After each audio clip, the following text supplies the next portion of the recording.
You're listening to the Cambridge Insider Podcast. On this week, hosts Mariah and Stephen discuss the increasing student enrollment numbers outside of the U.S. due to digital marketing.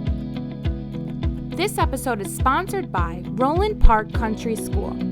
At Roland Park, we believe that young women who build each other up will thrive. There's no hurdle too high for a RPCS girl because she has the collective support of her community lifting her up towards her goals. While this spirit sets us apart from other schools, it's the effect of our graduates that's so remarkable. Roland Park Country School students develop a profound understanding of who they are and how to lead together to impact the world. Thanks for listening. Cambridge Insider Podcast time. Hello, everybody, and welcome to another episode of the Cambridge Insider Podcast. As per usual, my co-host, Mariah Thompson. Thanks for joining us, Mariah. Hey, Stephen, are you excited for our listeners that know we always talk about where we live? I live in the South currently. He's up north, but next week we are going to be in the same spot for the first time. Your hosts are going to be, I was going to say reunited, but we've never been united. So this will be the first time, which is kind of fun.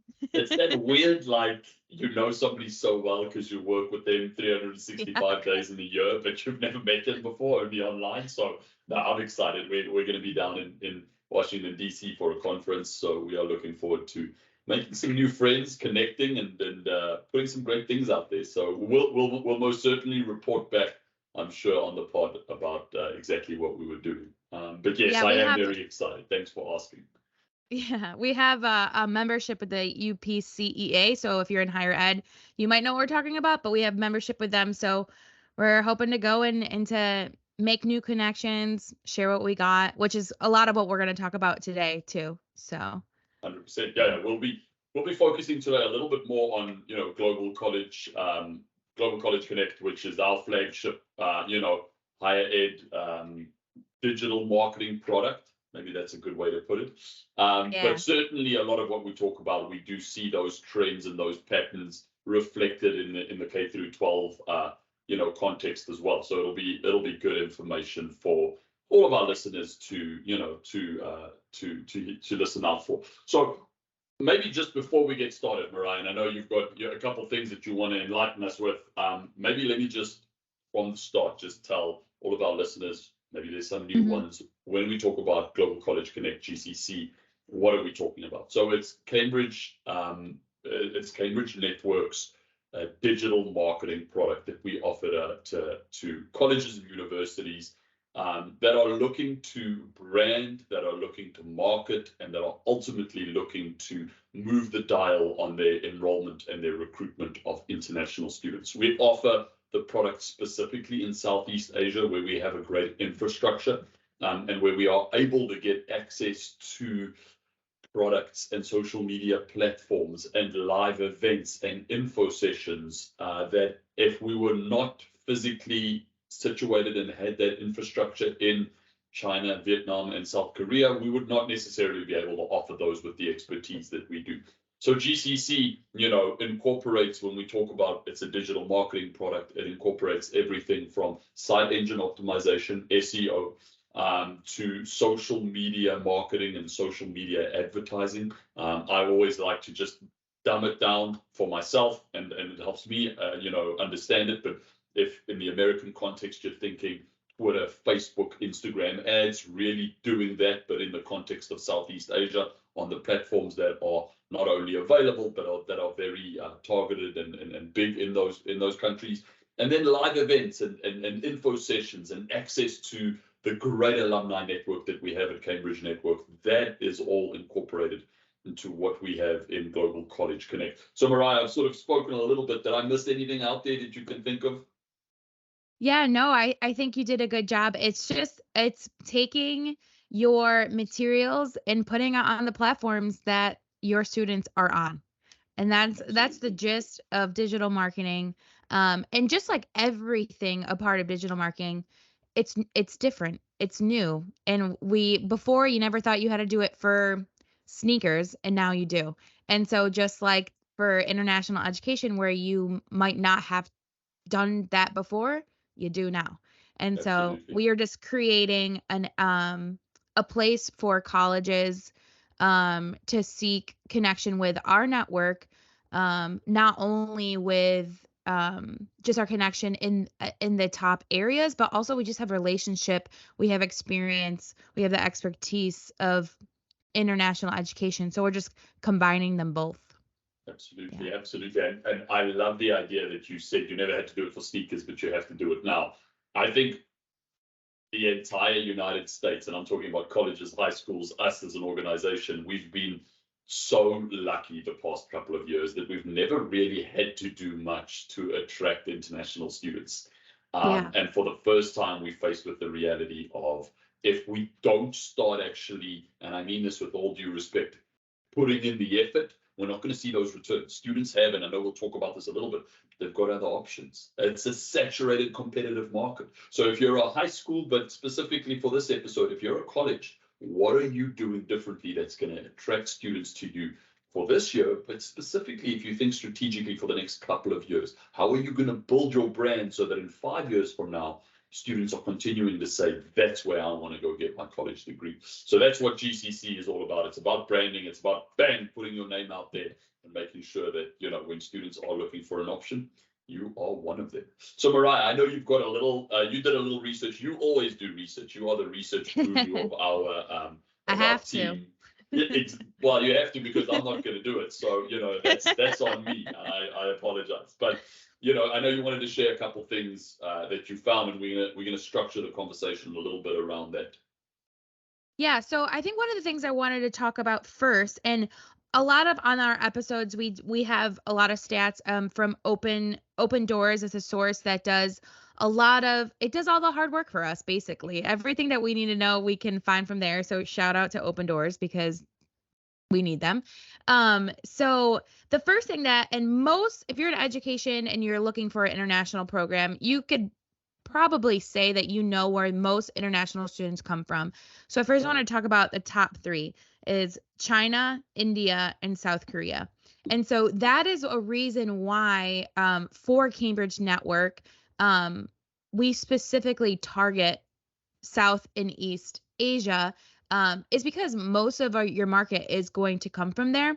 And then on top of that, our company is pretty much based out of these areas. We have offices here in Boston and all over if you're in different locations as a Cambridge employee, but our offices are also in China, in Korea, and in Vietnam. So it's just who we are. So that's why we focus on that. But it also just is the major market. And if you're wanting to increase your international program, it just is a no-brainer that you're gonna target the area where there's the most need of it.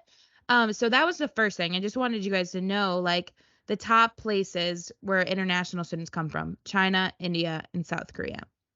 I do want to just, Mariah, chime in. Yeah, I just want to quickly add there, right? So we have colleges listening to us right now, and people in admissions, and we often speak with potential partners and with partners about diversity. It's super important. You want to add to your campus. You want to get smart, intelligent, great young people on your campus, yes, but you've also got to be thinking about that bottom line. So what is your return on investment? If you are investing into marketing yourself, you want to be marketing in a place that you are going to see a return, that you are going to see recruitment increase and enrollment increase. So, you can market all over the world, but you've got to think about where's going to be the best return. And right now, as per the data that we have, South Korea and China specifically are 2 of the top 3 where students are coming from. So those are great places to put branding, to put marketing out there so that you can get that return. Yeah, definitely. It's worth the investment because, like Stephen says, you'll get the return. And so if there are different areas of the globe that you do want to, you kind of have that wiggle room because you're getting that ROI. So it's a good spot to target for sure. And then the second part of that is to understand where the places these students are going. And so the top host destinations is how they categorize it on Open Doors. And US is number 1. And it's the 15% of all international students go to the US. Number 2 is the UK at 10%. 3 is Canada. 4 France, and 5 is Australia. And we bring this up as a point of why digital marketing and why now is because since, I will say, even before the pandemic, but during pandemic, it was like these countries truly like started to step their game up, and their numbers of international students are increasing. And if you're in the marketing for international students, like myself, you're doing research and you're finding all these resources of how do you recruit to students? What do you do? And countries and companies that are in Australia and the UK, they're putting out all this stuff of how they're digital marketing to these students, specifically in China. And you can see in the data, and I can post in the show notes the statistics on this, but you can see how their numbers of students for international students has increased by hundreds of thousands of students. So these students are getting the marketing materials in front of their faces. Now they're choosing other countries other than the US just because of the digital marketing, and they're going there. So this strikes to the schools in the US. Oh, I might have to start actually doing digital marketing. Word of mouth and just being US being like the top spot, like it might not be enough. And as of now, obviously we're still number 1, but why not be proactive? And so that's a whole part of us for GCC is we love international education and we want to be proactive with the schools that partner, which is why we created Cambridge Enhanced Marketing to let our schools be on top of their game and see that return on investment on their digital marketing. So I think that categorizes like the why. Like the why is because our competitors are doing it. So we got to get ahead of the game. 100%. Stephen, yeah. Well, yeah, I just wanted to add in there. I think it's you put it so well. There are other players in the game right now. And that maybe wasn't a reality a while ago. And I think we maybe don't have research to back this up, but I think many countries looked at the blueprint that the US had out there of attracting great international talent and what that did at a macro level to their economy, because they had intelligent, brilliant minds coming, studying in the country, and then going on to become entrepreneurs and boosting the economy. And I think countries looked at it and said, "This is a great opportunity. We should be doing the same." And they've taken that so far that they are now in the digital game, marketing their programs, telling potential families and students, come to the UK, come to Australia, come to New Zealand, come to Canada, because we can offer you very competitive programs and a future at a very competitive price point as well. So I think that the US just resting on their history and what they've done is very dangerous. I think that's point number 1, and you made that. I think point number 2 is the market has shifted so quickly to a digital market, and I think that was just accelerated, of course, by the pandemic. But we'd already seen that movement of just everything happens on a cell phone, everything happens on a screen. So if you're not represented there, how are you attracting students that are being bombarded by come to the US, come to Australia? So those are certainly things to consider. I think the third thing as well is that, and we've had this conversation with many of our partners as well, is the birth rate is a concern in the US. And from a strategic standpoint in admissions, if you are not considering what the domestic birth rate is going to do to your overall enrollment numbers at your college, at your university, you're putting your head in the sand and you're not looking at the reality. And one of the ways to combat the effects of the birth rate that you're going to be feeling as a college at the recruitment admissions level in the next 2 to 10 years is to increase your international enrollment. And you certainly need to then think, if I want to increase my international enrollment, am I just going to say, sit down and go, oh, they'll come? Or am I going to be proactive about it and say, I need to brand myself, I need to get out there. If students are only have their heads on their screens, I don't want to be on that screen, so that they, are bombarded by my brand, and that they know the great quality that I do offer. So I think the why now, I think there couldn't be a better time to get involved.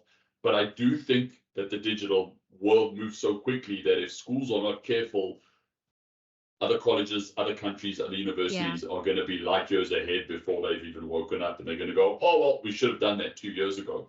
This is really a prime time to get involved. Yeah, definitely. And it's really crazy too, the amount of universities there are in the US compared to all these other countries. Mm. Like we have over 4,000 universities, and I think I wrote it down. The UK 169. Yeah. Like the amount of university choices they have are so small. Yeah. So like they're not competing with each other as much, so that the numbers are going up. But like we have 4,000. So you gotta stick out there too. It's not just going you're not just competing with people um in the UK, you're competing with each other too, you know? Yeah, yeah. And the interesting thing about that figure is, and we did research a while ago, it might not be the most current, but I think out of those 4,000 plus universities and colleges in the US, the enrollment rate of international students at those universities is something like 6%. So only 6% Yeah, it's 5. of the entire population of students is made up of international students. So the room to grow there Yeah. is undeniable. Whereas in the UK, in Australia, and Canada, with smaller number of colleges, 100 and 150, 200, 400 Mhm. colleges, I think their percentage of students that are international students are 10, 20, 30% sometimes. So, the Yeah, room for the US is certainly there to be able to grow. I think it's UK, Australia, and Canada, 25% of their enrollments are international students. Yeah, yeah. And, Yeah. and you will be seeing that if you aren't already. You are going to be seeing the effects of that, of course, in terms of your enrollment rate, but in terms of the economy, in terms of where jobs being created, where a business is being located, because you Mhm. want to be a business in a place that has great raw talent, and the universities are ultimately producing this great talent, these intelligent people that are coming, that are graduating. We're going to be seeing those effects in the economy within the next couple of years, if we aren't already seeing them. Yeah. And I just wanted to point this out to shift it to a little bit more positive. We don't say this to like get you nervous or scared like you're going to lose all your students. We just say this because we want to partner with you because we do K through 12 and we have all these students. We know how eager our students are to have a US college education, and we want to also use that to help them get into schools that are partnered with us. It's just an easy way. So we want to just keep reinforcing our relationship and connections and get them plugged into schools they want to go to here. So Absolutely. it's important, I think. Without a doubt. I think there's so much great talent that we already have in this country. I think the US is fortunate. We have so many, we just mentioned the number, but so many great programs that offer Yeah. great opportunities for students. Just about making sure that students are aware of you, aware of your program, aware of the great things that you offer, great support that you offer. And we can certainly make that connection for you. For sure.